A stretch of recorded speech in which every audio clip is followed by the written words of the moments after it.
Class में हम पढ़ रहे थे एस-एन रिएक्शन के बारे में। एस-एन रिएक्शन क्या होता?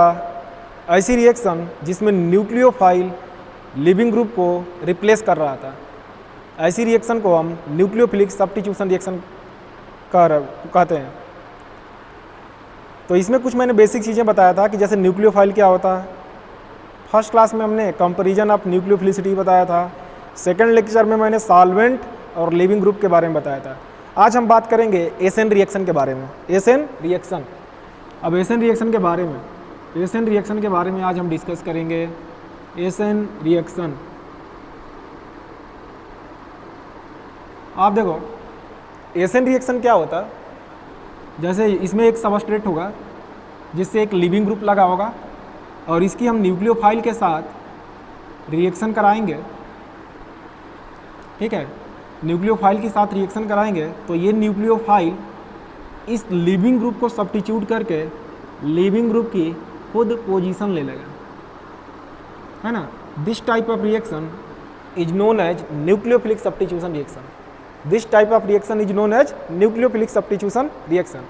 और ये इस टाइप की रिएक्शन दो तरीके से होती है। जो ये एस-एन रिएक्शन है, ये न्यूक्लियोफिलिक सब्स्टिट्यूशन रिएक्शन, ये दो तरीके से होती है। आप देखो, हो सकता है जैसे मैं बता रहा, ये दो तरीके से होती है।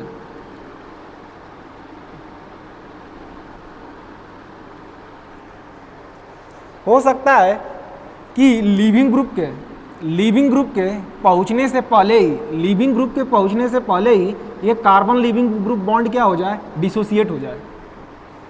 लिविंग ग्रुप के अप्रोच करने से पहले ही ये कार्बन लिविंग ग्रुप बॉन्ड क्या हो जाए, टूट जाए। ध्यान से सुनो मैं क्या बोल रहा है। इसके अप्रोच करने से पहले ही, कहने का मतलब बिना इसके सपोर्ट के ही ये जो लिविंग ग्रुप क्या हो, छोड़ के चला जाए। और एक दूसरा तरीका क्या हो सकता है कि न्यूक्लियोफाइल इस पर अटैक करे, यानी न्यूक्लियोफाइल इस पर क्या करे, अटैक करे, तब ये लिविंग ग्रुप क्या हो, डिपार्ट हो। यानी कि इस न्यूक्लियोफाइल के सपोर्ट से लिविंग ग्रुप जाए। तो दो तरह से हो सकता है। तो मैं फर्स्ट जो पहला तरीका है मैं लेने जा रहा। फर्स्ट, जैसे मान लो कि ऐसा हो जाए, कैसा हो जाए, जैसा छाप रहा वैसा हो जाए कि लिविंग ग्रुप के अप्रोच करने से पहले ही ये बॉन्ड जो है कार्बन हाइड्रोजन बॉन्ड, ये कार्बन हाइड्रोजन बॉन्ड क्या हो जाए, या कार्बन लिविंग ग्रुप बॉन्ड, ये पहले से ही क्या होगा, पोलर होगा, इसमें पोलैरिटी, ठीक है। न्यूक्लियोफाइल के अप्रोच करने से पहले ही ये बॉन्ड क्या हो जाए, ये डिसोसिएट हो जाए, टूट जाए, और ये आयन बन जाए, आयन में कन्वर्ट हो जाए, R प्लस और प्लस X माइनस। मेरी एक एक वर्डों को ध्यान से सुने। मैंने क्या बोला कि इस टाइप की रिएक्शन को हम न्यूक्लियोफिलिक सब्स्टिट्यूशन कहेंगे, जिसमें न्यूक्लियोफाइल किसी लिविंग ग्रुप को क्या करे, रिप्लेस करके खुद उसकी पोजीशन ले ले। और ये रिएक्शन दो तरीके से हो सकती है। पहला हो सकता है लिविंग ग्रुप के अप्रोच करने से पहले ही ये बॉन्ड क्या हो जाए, डिसोसिएट हो जाए, टूट जाए और आयंस फॉर्म हो जाए। अब जब न्यूक्लियोफाइल आएगा तो उसको क्या मिलेगा, कटायन मिलेगा। ये कटायन मिलेगा और ये न्यूक्लियोफाइल इस कटायन के साथ ज्वाइन होके, ये कटायन क्या होगा, कार्बोकटायन प्लानर होगा। ये कार्बोकटायन क्या होगा, प्लानर होगा। तो आगे से भी पीछे से भी दोनों साइड से ज्वाइन होके, यानी कि आजू से भी और बाजू से भी ज्वाइन होके क्या बना दे, इस टाइप का ज्वाइन हो जाए, ऐसा। तो ये पहला तरीका हो गया। आप देखो कि न्यूक्लियोफाइल के अप्रोच करने से पहले ही ये बॉन्ड क्या हो जाए, टूट जाए, ये डिपार्ट कर जाए और कटायन और एनायन बन जाए, आयन बन जाए। अब जब न्यूक्लियोफाइल आएगा तो इस न्यूक्लियोफाइल को क्या मिलेगा, कटायन मिलेगा, और ये कटायन से जुड़ के क्या बना दे, RNU। और ये कार्बोकटायन क्या होता, प्लानर होता, सामने से भी जुड़ सकता है, आगे से भी, पीछे से भी जुड़ सकता है, यहाँ तक। और मैंने आपको बताया था कि अगर कोई भी रिएक्शन मल्टीपल स्टेप्स में हो रही है, तो जो स्लो स्टेप होगा जो आरडीएस होगा वहीं क्या होगा, रेट डिटरमाइनिंग स्टेप होगा। किसी भी मल्टीपल स्टेप का रिएक्शन किससे डिसाइड होता है, स्लोवेस्ट स्टेप से। तो पहले स्टेप में आप देखो एक सिग्मा बॉन्ड क्या हो रहा है, ब्रेक हो रहा है, ठीक है, एक बॉन्ड क्या हो रहा है, ब्रेक हो रहा है। सेकेंड स्टेप में एक बॉन्ड क्या हो रहा है, फॉर्म हो रहा है, ये क्या होगा, फास्ट होगा। बॉन्ड फॉर्मेशन ऑलवेज क्या होता है, फास्ट होता है, ठीक है। बॉन्ड फॉर्मेशन क्या होता है, एक्सोथर्मिक होता है, एक्कम्पनीड बाय क्या, release in energy and gain in stability. और ये क्या हो रहा है, ये बॉन्ड ब्रेक हो रहा है, ये क्या होगा, स्लो होगा। और यहीं इस रिएक्शन का क्या कहलाएगा, आरडीएस, क्या कहलाएगा, आरडीएस, रेट डिटरमाइनिंग स्टेप। क्या बोलेंगे, रेट डिटरमाइनिंग स्टेप। किसी भी मल्टीपल स्टेप्स का रिएक्शन, अगर कोई भी रिएक्शन मल्टीपल स्टेप में हो तो जो स्लोवेस्ट स्टेप होगा वहीं क्या होगा, रेट डिटरमाइनिंग स्टेप होगा। और इस स्लोवेस्ट स्टेप पे अगर इसमें हम लॉ ऑफ मास एक्शन लगाएंगे, लॉ ऑफ मास एक्शन से इसका रेट लिखेंगे तो क्या आएगा, rate is equal to rate constant के कॉन्सेंट्रेशन ऑफ क्या, alkyl halide, concentration of alkyl halide and raised to the power of stoichiometric coefficient. यहाँ पे क्या है, कुछ नहीं है, 1 है। तो इसका हम अगर ऑर्डर लिखेंगे, आपको पता होगा कि ऑर्डर क्या होता, sum of the power of concentration term in rate law expression. ये जो हमने रेट लॉ लिखा है तो इसके कंसंट्रेशन का पावर कितना है, 1। तो यहाँ ऑर्डर कितना आएगा, 1। ऑर्डर कितना आया, 1। इसलिए इस टाइप की रिएक्शन को, ये किस टाइप की रिएक्शन है, एक सब्स्टिट्यूशन रिएक्शन है। ये किस टाइप की रिएक्शन है, न्यूक्लियोफिलिक सब्स्टिट्यूशन रिएक्शन है। तो इसको हम शॉर्ट में क्या बोलते हैं, एसेन। लेकिन इसका ऑर्डर 1 है तो क्या बोलेंगे, 1, यानी क्या, ये फर्स्ट ऑर्डर है। क्या है, first order nucleophilic substitution reaction या यूनिमॉलिक्यूलर न्यूक्लियोफिलिक सब्स्टिट्यूशन रिएक्शन।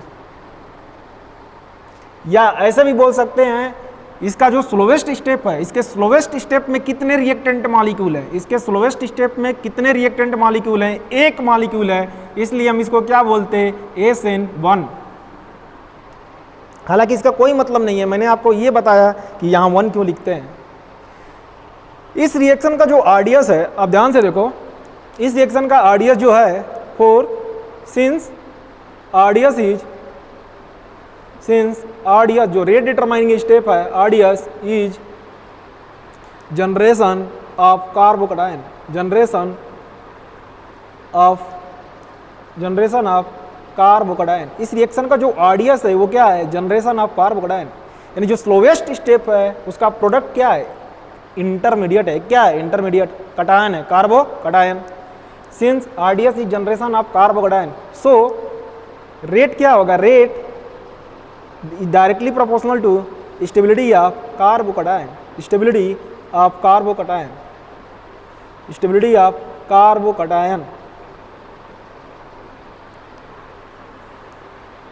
आप देखो, यानी कि ये कटायन क्या होगा, अगर ये कटायन क्या होगा, जितना स्टेबल होगा, ये कार्बोकटायन कितना होगा, जितना क्या होगा, जितना ज़्यादा क्या होगा, स्टेबल होगा, उतना रेट ऑफ रिएक्शन क्या होगा, फास्ट होगा। यानी स्टेबल का मतलब ये पॉजिटिव चार्ज जितना ही क्या होगा, इस पर स्टेबल होगा, तो कार्बोकटायन बनने की टेंडेंसी क्या होगी, ज़्यादा होगी। और कार्बोकटायन बनने की टेंडेंसी ज़्यादा होगी तो रेट ऑफ रिएक्शन क्या होगा, फास्ट होगा, उतना ही रिएक्शन क्या आएगा, फॉरवर्ड आएगा। अगर ये कटायन क्या होगा, स्टेबल होगा। तो यही मैंने लिखा है कि रेट डायरेक्टली प्रोपोर्शनल टू क्या, स्टेबिलिटी ऑफ कार्बोकटायन। कौन सा कार्बोकटायन, पहला कार्बोकटायन, फर्स्ट कार्बोकटायन, ठीक है। इस टाइप के रिएक्शन में आप देखो, इस टाइप के रिएक्शन में कंप्लीटली डेवलप कार्बोकटायन बन रहा है। कहने का मतलब क्लासिकल कार्बोकटायन बन रहा है, कंप्लीटली डेवलप कार्बोकटायन बन रहा है। और कंप्लीटली कार्बोकटायन बन रहा तो carbocation can rearrange, carbocation can rearrange. इस टाइप का कार्बोकटायन रीअरेंज हो सकता है, कार्बोकटायन कैन रीअरेंज कर सकता है, अगर चॉइस हुआ तब, पॉसिबिलिटी हुई तब। तो थोड़ा सा कुछ क्वेश्चन कर लेते हैं हम। देखो, जैसे ये 3 पॉइंट का कोई मतलब नहीं है। जैसे अभी तक मैंने जो भी आपको बताया ये चीज़ें जानते रहे। यानी जो SN1 रिएक्शन है उसका रेट हम कैसे डिसाइड करेंगे, on the basis of stability of carbocation. यानी इस रिएक्शन के लिए सबसे इंपॉर्टेंट कंडीशन क्या है कि अपने से कटायन बन जाए। आप देखो, अपने से कटायन बनेगा तभी क्या होगा, SN1 होगा। इस रिएक्शन की सबसे इंपॉर्टेंट बात, खास बात क्या है, अपने से कटायन बन जाए। और अपने से कटायन तभी बनेगा जब ये कार्बोकटायन क्या होगा, 3 डिग्री होगा या रिजोनेंस स्टेबलाइज होगा। 3 डिग्री होगा या क्या होगा, रिजोनेंस स्टेबलाइज होगा। अब देखो, तो अभी तक जो भी मैंने आपको बताया ये सबसे इंपॉर्टेंट लाइन है। इस टाइप के रिएक्शन में क्या होता है, कंप्लीटली डेवलप कार्बोकैटायन बनता है, और कंप्लीटली डेवलप कार्बोकैटायन बनेगा तो रीअरेंजमेंट होगा। जैसे मैं आपको क्वेश्चंस लूँ, जैसे देखो, जैसे मैंने ये ले लिया, मन की आंखों से देखें, जैसे ये मैंने ले लिया x, यहाँ पे मान लो मैं Cl ले लूँ, Cl यहाँ पर Cl, तो मैं अगर रेट की बात करूं, जैसे अगर रेट की बात करूं, रेट पर की यहाँ पर, तो किसमें रेट ऑफ SN1 क्या होगा, फास्ट होगा, किसमें रेट ऑफ रिएक्शन फास्ट होगा। तो आप देखो, आपको कुछ नहीं करना है, SN1 हम किससे डिसाइड करेंगे, on the basis of stability of carbocation, on the basis of stability of carbocation. तो लिविंग ग्रुप को हटा दें, इससे जो कैटायन बनेगा, यहाँ जो कैटायन बनेगा ये क्या होगा, ये होगा, इससे जो कैटायन बनेगा ये होगा, और यहाँ पर जो कार्बोकैटायन आएगा क्या होगा, ये होगा। तो ये कार्बोकैटायन कितने अल्फा H हैं, अल्फा H 9 अल्फा H है, 9 हाइपर कॉन्जुगेशन। यहाँ पे अल्फा H कितने हैं, 6, और यहाँ पे अल्फा H कितना है, 3। तो ये कार्बोकैटायन क्या है, ज़्यादा स्टेबल है। कहने का मतलब जो पॉजिटिव चार्ज को क्या कर सकता है, झेल सकता है, जो पॉजिटिव चार्ज को क्या करे, झेल ले, वो आसानी से क्या होगा, बन जाएगा। तो इधर आप देखो, ये कार्बोकैटायन क्या है, सबसे फास्ट है, तो रेट ऑफ रिएक्शन इसमें क्या होगा, सबसे फास्ट होगा। ठीक है, जैसे और सारे क्वेश्चन करते हैं हम।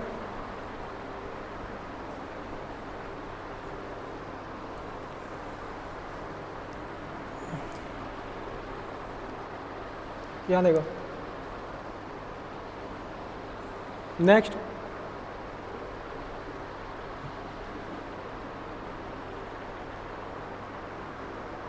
अब देखो,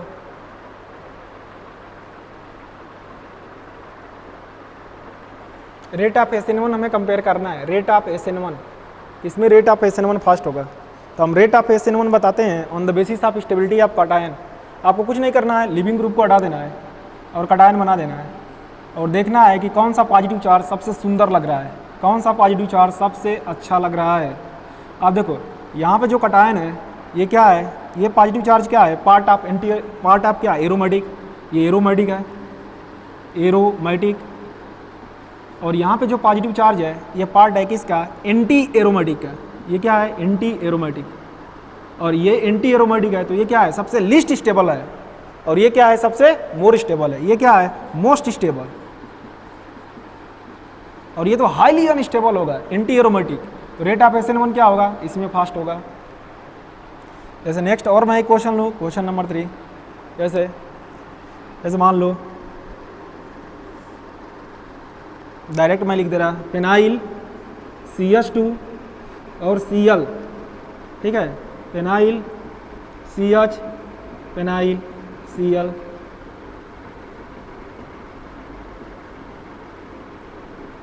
हमें बताना है किसमें रेट ऑफ SN1 फास्ट होगा,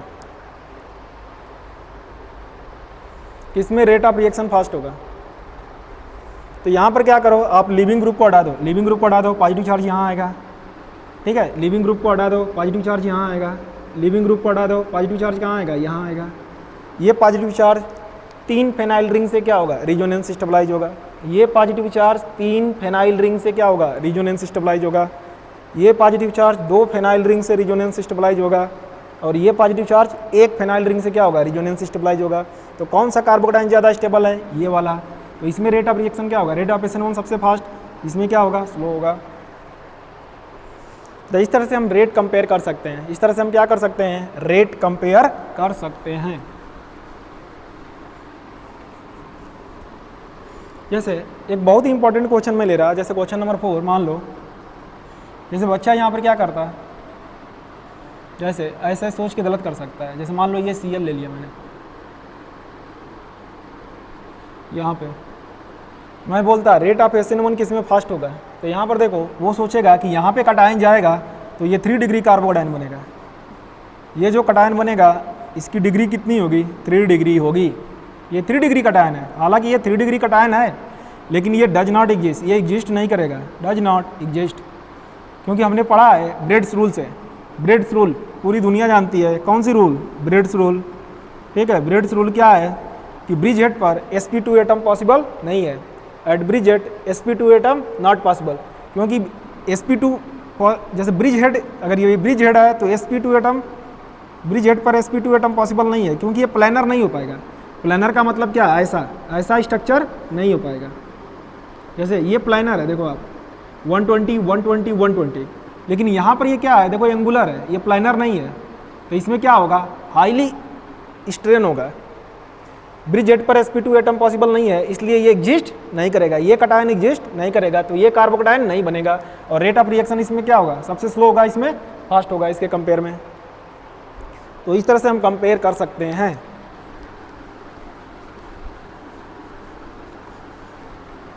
तो पहला क्वेश्चन आपका यही आता है, जैसे 2-4 क्वेश्चन देगा, बोलेगा क्या, किसमें रेट ऑफ SN1 फास्ट होगा, तो ऐसे ही छोटे छोटे क्वेश्चन। जैसे एक और क्वेश्चन देखते हैं, जैसे क्वेश्चन नंबर मान लो 5, जैसे कभी कभी ऐसा दे देता,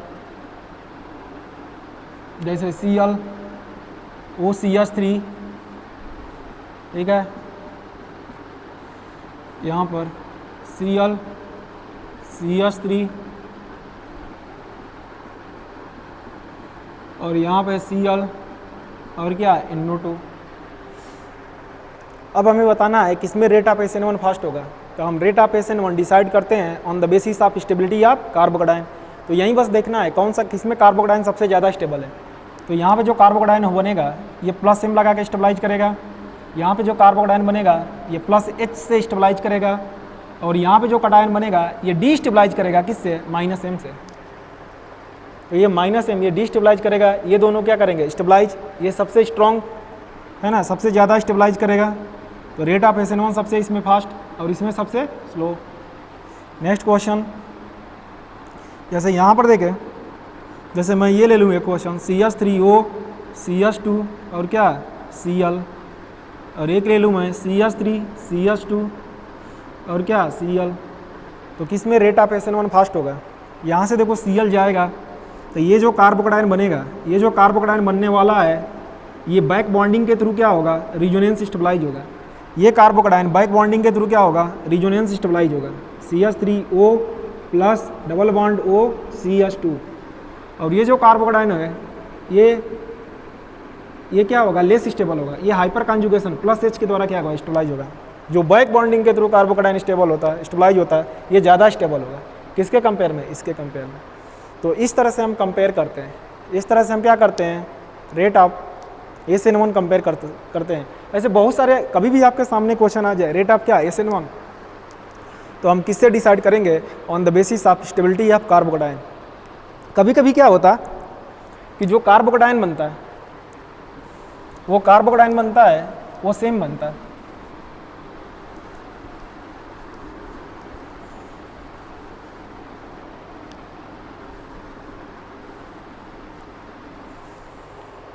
कभी कभी क्या होता है, जैसे देखो आप, जैसे इस टाइप के क्वेश्चन आ जाते हैं, जैसे यहाँ पर क्या आ गया, जैसे मान लो फ्लोरीन, यहाँ पे क्लोरीन, यहाँ पे क्या ब्रोमीन, और यहाँ पर क्या आयोडीन। अब देखो सब में जो कटायन बनेगा 3 डिग्री बनेगा। अब यहाँ पर कार्बोकटायन क्या है, सेम है, यहाँ पे सबस्ट्रेट क्या है, सेम है, ओनली डिफरेंट क्या है, लीविंग ग्रुप। तो आप देखो SN1 रिएक्शन में मैंने क्या बताया कि लीविंग ग्रुप है ना, लीविंग ग्रुप क्या करता था, लीविंग ग्रुप जो लीविंग ग्रुप था वो न्यूक्लियोफाइल के अप्रोच करने से पहले ही वो छोड़ के चला जा रहा था। पहले लीविंग ग्रुप चला जा रहा था, कार्बन क्या हो रहा था, लुट जा रहा था, ठीक है। उसके बाद न्यूक्लियोफाइल आ रहा था और इस कटायन के साथ ज्वाइन करके क्या बना रहा था, RNU। ध्यान से देखो, और लीविंग ग्रुप का निकलना है, आप देखो, और पहला स्टेप ही क्या है, RDS है। RDS का मतलब क्या है, रेट डिटरमाइनिंग स्टेप, और यहीं क्या है, स्लो स्टेप है। यानी लीविंग ग्रुप का निकलना भी स्लो स्टेप में है। लीविंग ग्रुप किस स्टेप में निकल रहा, स्लो स्टेप में। तो जितना ही लीविंग ग्रुप क्या होगा, बेटर होगा, उतना ही कटायन बनने की टेंडेंसी क्या होगी, बढ़ेगी। ये लीविंग ग्रुप जितना ही क्या होगा, अच्छा होगा। ये जितना आसानी से छोड़ के चला जाएगा, जितना फास्ट, जितना रेडली क्या होगा, निकल जाएगा, उतना ही कटायन बनने की टेंडेंसी क्या होगी, बढ़ेगी। और कटायन बनने की टेंडेंसी बढ़ेगी तो रेट ऑफ रिएक्शन क्या होगा, बढ़ेगा। तो यहाँ पर देखो, यहाँ पे जो लीविंग ग्रुप है क्या है, F माइनस, और यहाँ पे जो लीविंग ग्रुप है L माइनस, Cl माइनस, और यहाँ पर Br माइनस, और यहाँ पर क्या है I माइनस।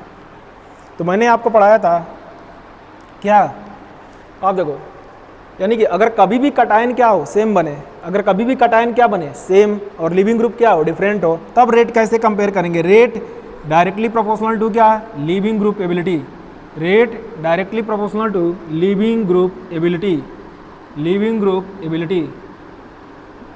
और लिविंग ग्रुप एबिलिटी किससे डिसाइड होगा, जो लिविंग ग्रुप एबिलिटी होगा, लिविंग ग्रुप एबिलिटी,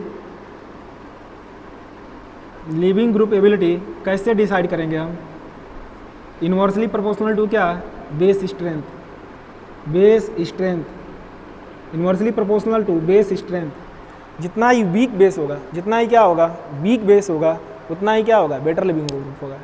जैसा इसका आप कॉन्जुगेट बना लो, आप देखो इसका हम एसिड बनाएंगे तो क्या आएगा, HI, ठीक है, इसका HBr, इसका क्या आएगा कॉन्जुगेट एसिड HCl, और ये क्या आएगा HF, ये वीक एसिड है, HF क्या है, वीकेस्ट एसिड, तो इसका कॉन्जुगेट बेस क्या होगा, सबसे स्ट्रॉन्ग, तो ये स्ट्रॉन्ग बेस्ड, तो ये क्या होगा, very very poor leaving group. और ये स्ट्रॉन्ग एसिड, इसका कॉन्जुगेट बेस क्या होगा, वीक, तो ये क्या होगा, ये वेरी वीक बेस है, तो क्या होगा, ये बेस्ट लिविंग ग्रुप होगा।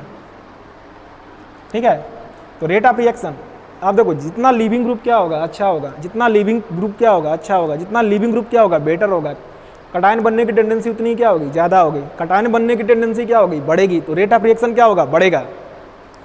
तो रेट ऑफ रिएक्शन ऐसे आएगा आपका, इस टाइप से।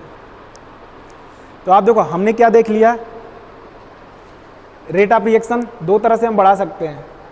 ठीक है, अगर पहले सबसे क्या देखेंगे, रेट किससे डिसाइड करेंगे, on the basis of stability of carbocation. अगर कार्बोकटायन सेम बना तो लिविंग ग्रुप एबिलिटी से चेक करेंगे, अगर लिविंग ग्रुप एबिलिटी क्या होगी, बढ़ेगी, तो कटायन बनने की टेंडेंसी बढ़ेगी, तो रेट ऑफ रिएक्शन क्या होगा, फास्ट होगा।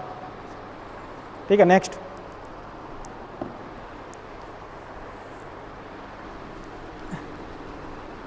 आप देखो थोड़ा सा यहाँ पर, यहाँ देखो, यहाँ पर लिविंग ग्रुप पहले ही डिपार्ट हो जा रहा है, यानी कि न्यूक्लियोफाइल का कोई सपोर्ट नहीं मिल रहा है। या इसका अगर मैं रेट लिखूँ, आप देखो इसका मैं रेट लिख रहा था लॉ ऑफ मास सेक्शन से, तो रेट इज इक्वल टू क्या, rate is directly proportional to क्या, concentration of reactant and raise to the power of their stoichiometric coefficient. ठीक है ना, अगर रेट मैं लिखूँ इसका, और न्यूक्लियोफाइल का कंसंट्रेशन पर क्या है, इंडिपेंडेंट है, टू द पावर 0, यानी कि जो रेट ऑफ रिएक्शन है, रेट ऑफ SN1 केवल एल्काइल हाइलाइड के कंसंट्रेशन पर डिपेंड कर रहा है। जो SN1 रिएक्शन का जो रेट है केवल एल्काइल हाइलाइड के कंसंट्रेशन पर डिपेंड कर रहा है, न्यूक्लियोफाइल के कंसंट्रेशन पर डिपेंड नहीं कर रहा है, क्योंकि न्यूक्लियोफाइल की एंट्री किस में हो रही है, फर्स्ट स्टेप में हो रही है। न्यूक्लियोफाइल की एंट्री किस स्टेप में हो रही है, फर्स्ट स्टेप, और हमने पढ़ा है कि first step do not affect rate of reaction, first step do not affect rate of reaction. तो यहाँ पर मैं लिखने जा रहा है कि rate of reaction, rate of SN1, rate of reaction, rate of reaction is, rate of reaction is independent, independent on concentration and strength of nucleophile, concentration and strength of nucleophile, nucleophile। आप देखो SN1 reaction में nucleophile का कोई role ही नहीं है, nucleophile का कोई support ही नहीं है। SN1 रिएक्शन में न्यूक्लियोफाइल का कोई सपोर्ट नहीं है, न्यूक्लियोफाइल के बिना सपोर्ट के ही लिविंग ग्रुप क्या कर रहा है, छोड़ के चला जा रहा है, किसको, सबस्ट्रेट को। ठीक है, कहने का मतलब SN1 रिएक्शन में जो रेट है केवल एल्काइल हाइलाइड के कंसंट्रेशन पर डिपेंड कर रहा है। अगर हम एल्काइल हाइलाइड का कंसंट्रेशन बढ़ाएंगे तो रेट ऑफ रिएक्शन क्या होगा, बढ़ेगा। अगर इसका हम डबल करेंगे तब भी रेट ऑफ रिएक्शन क्या हो जाएगा, डबल हो जाएगा। लेकिन अगर न्यूक्लियोफाइल का कंसंट्रेशन डबल करेंगे तो रेट क्या होगा, कांस्टेंट ही रहेगा। ध्यान से देखो, इसलिए मैंने लिखा rate of reaction is independent on concentration and strength of nucleophile. अब देखो ये मैंने न्यूक्लियोफाइल की बात कर लिया। एक चीज और, इस टाइप के रिएक्शन में सॉल्वेंट कैसा होना चाहिए, सॉल्वेंट आप देखो, चाहे कोई भी सॉल्वेंट लो तो रिएक्शन तो होगा ही। कहने का मतलब आप चाहे कोई भी सॉल्वेंट लो, पोलर प्रोटिक लो या पोलर एप्रोटिक सॉल्वेंट लो, तब भी रिएक्शन होगा। लेकिन अगर पोलर प्रोटिक, आप देखो यहाँ पर पहला स्टेप क्या है, जनरेशन ऑफ क्या, आयंस। ये क्या बन रहे हैं, आयंस बन रहे हैं। अगर पोलर प्रोटिक सॉल्वेंट होगा तो मैंने आपको बताया था कि जो पोलर प्रोटिक सॉल्वेंट होता है उसमें 2 इंड होते हैं। जो पोलर प्रोटिक सॉल्वेंट होता है, पोलर प्रोटिक सॉल्वेंट में दोनों इंड होते हैं। जैसे क्या होता है, पॉजिटिव इंड भी होता है या निगेटिव इंड भी होता है। तो ये आप देखो, ये इंड एनायन को सॉल्वेट करेगा और ये इंड कटायन को सॉल्वेट करेगा। तो polar protic solvate both cation and anion. तो अगर पोलर प्रोटिक सॉल्वेंट होगा तो SN1 रिएक्शन क्या होगा, फेवर होगा। ठीक है, तो किस टाइप का सॉल्वेंट लेंगे, पोलर प्रोटिक सॉल्वेंट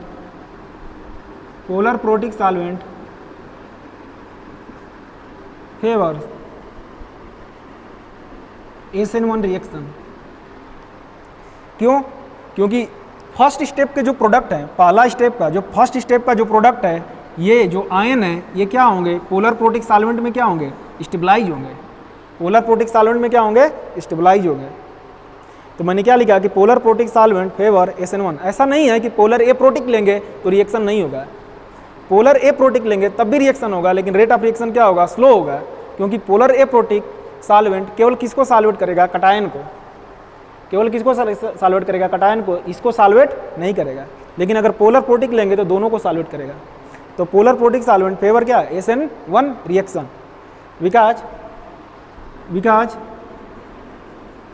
प्रोडक्ट है ना, जो प्रोडक्ट है, प्रोडक्ट गेट्स स्टेबलाइज है ना, product gets stabilise by solvation. Product क्या होंगे, स्टेबलाइज होंगे। आप देखो इस टाइप के रिएक्शन में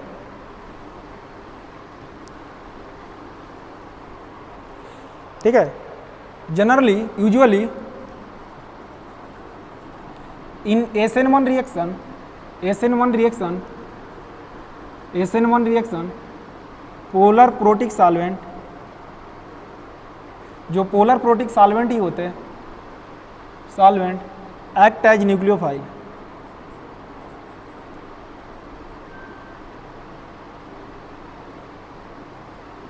अब देखो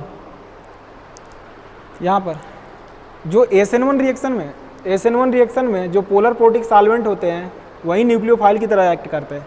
जैसे वाटर हो गया, वाटर, ठीक है, एल्कोहल हो गया, एल्कोहल दारू, ठीक है, फिनॉल हो गया, ठीक है, कार्बोक्सिलिक एसिड हो गया। जो पोलर प्रोटिक सॉल्वेंट होते हैं यही क्या करते हैं, न्यूक्लियोफाइल की तरह एक्ट करते हैं। इसलिए इस रिएक्शन को हम क्या बोलते हैं, सॉल्वोलिसिस बोलते हैं। इस रिएक्शन को क्या बोलते हैं, सो कॉल्ड सॉल्वोलिसिस। इसलिए SN1 रिएक्शन को क्या नाम देते हैं हम, सॉल्वोलिसिस। अगर सॉल्वेंट क्या हुआ, इफ सॉल्वेंट इज H2O, अगर सॉल्वेंट क्या हुआ, H2O हुआ, देन कॉल्ड एज हाइड्रोलिसिस। क्या बोलेंगे, हाइड्रोलिसिस बोलेंगे। क्या बोलेंगे, हाइड्रोलिसिस। अब देखो सारी चीज़ें मैंने बता दिया आपको SN1 रिएक्शन के बारे में, ठीक है। इसको अच्छे से कॉपी कर लें एक बार।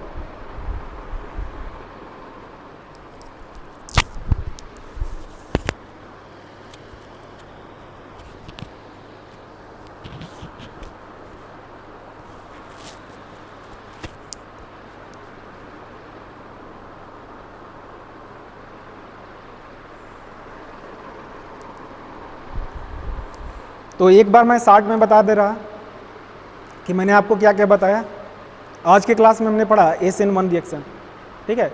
SN1 रिएक्शन क्यों बोलते हैं, क्योंकि जो रेट है ना, वो रेट है केवल एल्काइल हैलाइड के कंसंट्रेशन पर क्या होता है, डिपेंड होता है। यानी या जो रिएक्टिंग मॉलिक्यूल है ना, पहले स्टेप में केवल एक ही क्या था, रिएक्टिंग मॉलिक्यूल था, इसलिए हम इसको क्या बोलते थे, SN1।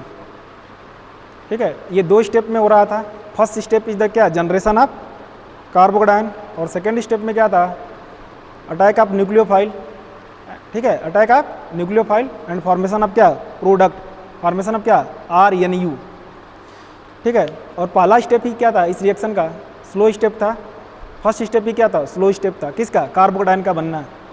तो इसके लिए सबसे क्या रिक्वायर्ड कंडीशन होनी चाहिए, इस टाइप की रिएक्शन के लिए सबसे मोस्ट फेवरेबल कंडीशन या रिक्वायर्ड कंडीशन क्या होना चाहिए, अपने आप से कटायन बन जाए, अपने आप से कटायन बन जाए। तो इसके लिए क्या रिक्वायर्ड कंडीशन है, देखो आप, तो इसके लिए सबसे इम्पॉर्टेंट कंडीशन क्या है, सबसे इम्पॉर्टेंट कंडीशन क्या है, favourable condition, favourable condition, favourable condition, favourable condition for SN1 की पहला क्या होना चाहिए, 3 डिग्री और रिजोनेंस स्टेबलाइज कार्बोकेटायन, 3 डिग्री या रिजोनेंस स्टेबलाइज कार्बोकेटायन,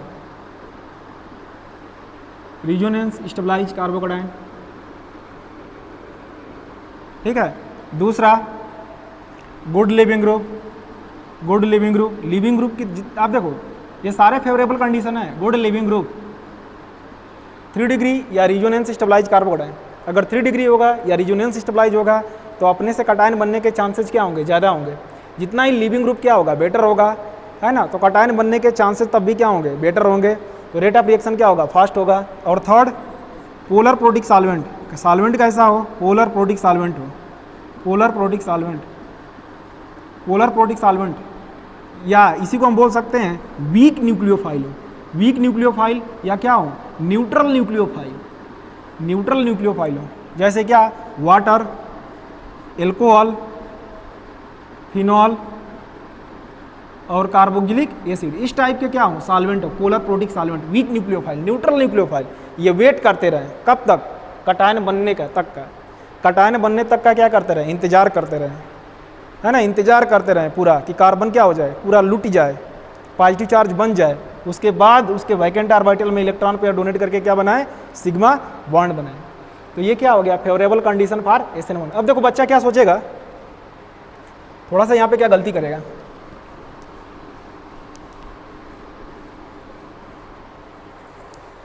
बच्चा यहाँ क्या सोचेगा, जैसे मैं बोलता क्वेश्चन नंबर 1, जैसे CH3 CH2 है ना, और ये Cl ले लिया, और CH3O CH2 Cl, मैं बोलता किस में रेट ऑफ SN1 फास्ट होगा, तो कभी भी डिग्री देख के नहीं बताएंगे रेट ऑफ SN1। हम क्या करेंगे कि लिविंग ग्रुप को एलिमिनेट कर देंगे, लिविंग ग्रुप को एलिमिनेट कर दिए, कटायन पहले बना लें, लिविंग ग्रुप को एलिमिनेट करके आप कटायन पहले बना लें, यहाँ कटायन ये बना और यहाँ पे कटायन क्या बना, ये बना।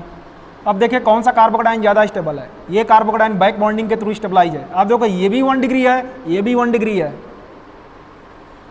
ठीक है, लेकिन इन दोनों में रेट किस में फास्ट होगा, इसमें फास्ट होगा, ठीक है, क्योंकि इसमें कटायन फास्ट बनेगा, तो रेट ऑफ SN1 क्या होगा, इसमें फास्ट होगा। ये कटायन क्या है, मोस्ट स्टेबल है। जैसे मैं देता क्वेश्चन नंबर 2, जैसे आप देखो, जैसे ये ले लें CH2 और ये क्या Cl, और एक मैं ले लेता CH3 CH2 Cl। आप देखो ये भी 1 डिग्री है एल्काइल हैलाइड, और ये भी 1 डिग्री एल्काइल हैलाइड है, लेकिन किस में रेट ऑफ SN1 सबसे फास्ट होगा। आप देखो ये जो कटायन बनेगा इसके जाने के बाद ये क्या होगा, रिजोनेंस स्टेबलाइज होगा, और ये जो बनेगा कटायन इसमें जाने के बाद ये क्या होगा, रिजोनेंस स्टेबलाइज नहीं होगा, तो इसमें रेट ऑफ SN1 क्या होगा, फास्ट होगा। तो आज के क्लास में हमने पूरा कंप्लीट SN1 के बारे में पढ़ा। आप एक बार जाएं NCERT रीड करें, ठीक है, SN1 के बारे में NCERT में क्या किया होगा, दिया होगा NCERT में। अब आने वाले लेक्चर में हम पढ़ेंगे इसके SN1 रिएक्शन